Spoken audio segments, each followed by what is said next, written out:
Assalamualaikum Pak Ustadz. Saya mewakili teman-teman yang bersatu profesi, ingin penjelasan dari Pak Ustadz tentunya. Kita banyak sekali di-share tentang bahwa artis itu gimana nih? Tidak boleh. Kita sebagai artis itu sebenarnya haram. Gimana menurut Pak Ustadz? Al-aslu fil asya al-ibahah. Hukum asal segala sesuatu dalam Islam boleh. Hukum asal sesuatu dalam Islam bukan haram. Al-aslu fil asya al-ibahah. Hukum asal segala sesuatu adalah boleh. Makanya yang mesti ada itu label haram, bukan label halal. Karena hukum asalnya adalah halal. Kalau sudah halal dikasih label halal kan berarti 2 kali lipat.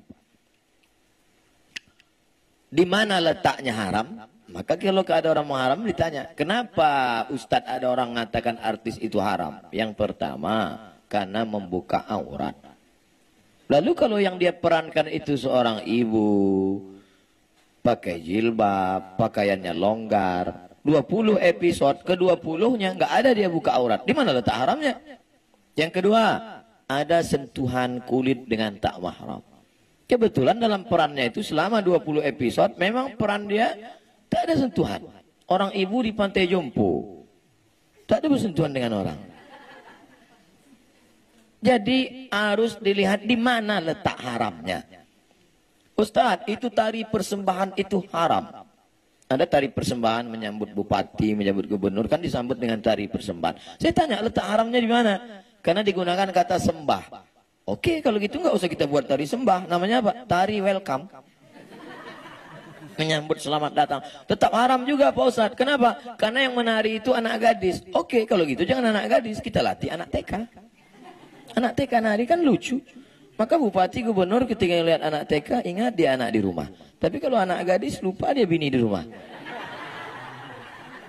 Maka kalau melihat sesuatu itu dilihat di mana letak haramnya. Salah satu sampel yang saya beri adalah haram karena membuka aurat, haram karena berapa banyak orang mengirim saya film-film pendek 5 menit yang tidak ada unsur haramnya tapi menyentuh hati.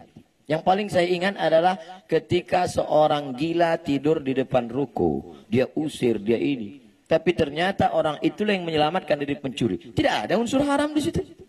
Kenapa kita tidak pernah berpikir membuat film-film kemanusiaan tanpa mempertontonkan aurat, tanpa melanggar ajaran agama? Kenapa tidak buat film pendek yang menyentuh? Satu lagi film dari Cina, itu Thailand, yang film Cina pernah.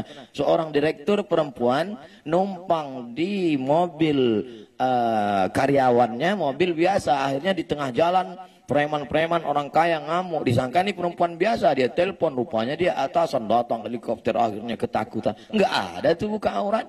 Padahal bukan negara Islam.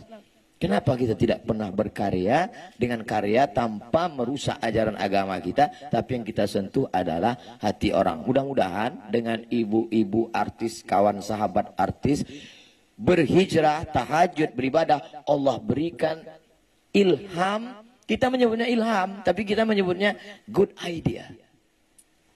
Tiba-tiba muncul ide-ide kreatif untuk membuat penulis cerita, untuk membuat, sehingga nanti akan keluarlah film-film pendek. Mungkin tidak difilmkan di bioskop, tapi justru viewernya lebih banyak daripada bioskop. Berjuta-juta. Film agama Ustadz sekarang paling tinggi ditonton 800.000 orang. Film agama paling tinggi 800, Dilan 6 juta. Tidak ada agama. Tapi film-film pendek coba lihat, ditonton berapa? Sekian juta, sekian juta. Artinya apa? Tidak ditonton di bioskop, no problem. Tapi ditonton orang di YouTube, di FB, di Instagram. Buat video-video pendek yang lebih menyentuh.